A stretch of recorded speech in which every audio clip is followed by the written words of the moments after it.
ऊपर नीचे। बहुजन समाज पार्टी जिंदाबाद, जिंदाबाद, जिंदाबाद। बहुजन समाज पार्टी जिंदाबाद, जिंदाबाद, जिंदाबाद।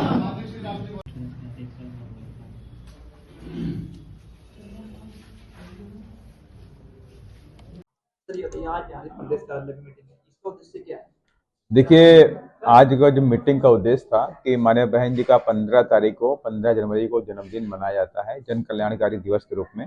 तो उसको लेकर जो माननीय बहन जी ने अभी 30 तारीख को कुछ दिशा निर्देश लखनऊ में दिए थे, उस दिशा निर्देशों को सभी तक पहुंचाने का काम था। और दूसरी बात है कि माननीय बहन जी के जन्म दिवस पर ही बहुजन समाज पार्टी पूरे देश से अपने कार्यकर्ताओं से पैसा इकट्ठा करती है, उनके माध्यम मेंबरशिप के माध्यम से इकट्ठा करती है, रजिस्टर के माध्यम से इकट्ठा करती है। तो उसकी समीक्षा का भी आज दिन था और सभी लोगों को बताया गया है कि बहुजन समाज पार्टी कोई धन्ना सेठों से पैसे लेके नहीं चलती है। बहुजन समाज पार्टी इस देश के अंदर दबे कुचले गरीबों के खून पसीने कमाई से चलने वाली पार्टी है। और चूंकि माननीय श्री कांशीराम साहब ने जो पार्टी बनाई तो उन्होंने कहा कि बहुजन समाज पार्टी का उद्देश्य ये रहेगा कि बहुजन समाज पार्टी को चलाने के लिए किसी भी धन्ना सेठ से 1 रुपया भी हम चंदे के रूप में नहीं लेंगे। जिसका सहारा होता है उसका इशारा होता है। और बहुजन समाज पार्टी का उद्देश्य है इस देश में दबे कुचले वंचित समाज के लोगों को उन्हें हक अधिकार उनके दिलाने का। तो माने कि जब भी बहुजन समाज पार्टी सत्ता में आती है तो बहुजन समाज पार्टी उन दबे कुचले वंचित समाज के लोगों के लिए हक अधिकार के लिए काम करेगी। करके भी दिखाया। जो 4 बार का शासनकाल आया और आदरणीय बहन जी ने उत्तर प्रदेश में बहुजन समाज के लिए और दबे कुचले वंचित समाज के लिए तमाम सारी कल्याणकारी योजनाएं शुरू करी। और देश के अंदर उत्तर प्रदेश एक ऐसा राज्य बना जहां पर शिक्षा गरीबों के लिए फ्री की गई और तमाम अन्य योजनाएं की गई ताकि उनके बच्चे उनकी बच्चियां आगे पढ़ लिख करके अपने परिवार पे अपने पैरों पे खड़े हो सकें और ये मेरा बहुजन समाज जो है वो मजबूत बन सके। उसी बात को लेकर आज ये अहम बैठक यहाँ पर बुलाई गई थी। तो उसमें हमारे प्रदेश के अध्यक्ष जी और हमारे प्रदेश के प्रभारी और केंद्रीय कोऑर्डिनेटर भी सुरेश आर्या जी भी इकट्ठे यहाँ पे आए और तमाम मेरे बहुजन समाज पार्टी के प्रदेश कार्यकारिणी के लोग बैठे हुए थे। सन 2007 में यहाँ पर बहुजन समाज पार्टी 7 से 8 कारण क्या रहा जो बीएसपी यहाँ पर दिन होती है चुनाव में यहाँ पर बीएसपी पहले नंबर की पार्टी थी। देखिए, पार्टी में हर जीवन में और पार्टियों में उतार चढ़ाव आता रहता है और निश्चित तौर से वो उतार चढ़ाव का जो दौर था वो खत्म हुआ है और आने वाला 2027 में बहुजन समाज पार्टी पुनः अपने पूरे परफॉर्म में पुराने में आ जाएगी। सर, बीजेपी जहाँ पर चुनाव लड़े जहाँ पर बीजेपी की सत्ता होती है वहाँ पर बीजेपी लोकतंत्र की हत्या करती है। जहाँ पर बहुजन समाज ज्यादा होते हैं वहाँ पर बहुत ही कैप्चर किया जाता है। इसके बारे में आप क्या करेंगे? इसको लेकर के हमें सजग होना पड़ेगा। देखिए कि अपने समाज को बताना पड़ेगा कि हमारा समाज एक तो ये है कि वो थोड़ा लेट में वोटिंग करने का काम करता है, 12 बजे के बाद करता है।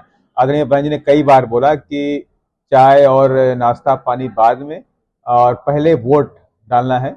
तो इस थीम पर ही हम लोग काम करेंगे। इस बार बहन जी ने बोल भी दिया कि हमारे जो वोटर हैं उनको सुबह 6 बजे ही अपने वोट के पोलिंग स्टेशन में पहुंच जाना है और सबसे पहले 8 बजे तक बहुजन समाज के लोग अपना वोट डाल दें ताकि इस तरह के जो भी तत्व होते हैं, एलिमेंट होते हैं, बैड एलिमेंट होते हैं जो हमारे बूथ कैप्चरिंग करते हैं या गुंडागर्दी करते हैं, हमारे समाज को वोट डालने से रोकने का काम करते हैं, वो लोग सो के नहीं उठ पाएंगे। लेकिन हमारा बहुजन समाज पहले अपना वोट डाल देगा।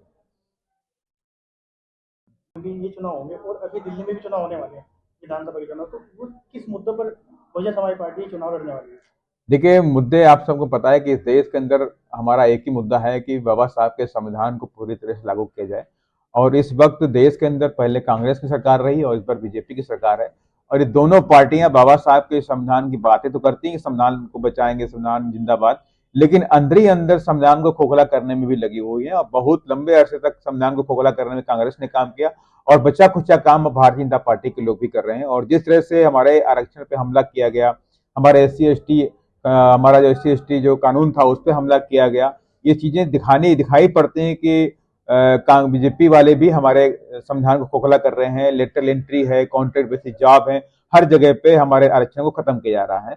तो इन सब चीजों को देखते हुए बीएसपी इस बात को हमेशा से कहती आई है कि जब भी हम सत्ता में आएंगे तो बाबा साहब के संविधान को 100% इस देश में और प्रदेश में लागू करने का काम करेंगे। सर, मंगलौर में 15,000 वोट फर्जी तरीके से गिरवाए बहुजन समाज पार्टी और क्या एक्शन रहेगा आपका? देखिए, समाज को जगाने का काम करना पड़ा। आज मीटिंग में साफ साफ संदेश दिया गया है कि अपने बहुजन समाज के लोगों के घर में छोटी छोटी मीटिंग करना है, उनको जगाने का काम करना है, दोबारा उनको पूरी फॉर्म में लेकर के आना पड़ेगा। और झंडे और डंडे के साथ में हर बूथ पे तैनाती भी करनी पड़ेगी अपने वोटों को बचाने के लिए। निकाय चुनाव में क्या मुद्दे रहेंगे? लेकिन निकाय चुनाव को लेकर लोकल मुद्दे रहते हैं, और उसमें मैंने पहले कहा कि जब बीएसपी सत्ता निकाय चुनाव जीतेगी तो जो भी नगर पालिका के काम होते हैं या जो लोकल बॉडी के जो काम होते हैं उनको ईमानदारी के साथ में काम करने का काम करेगी। धन्यवाद।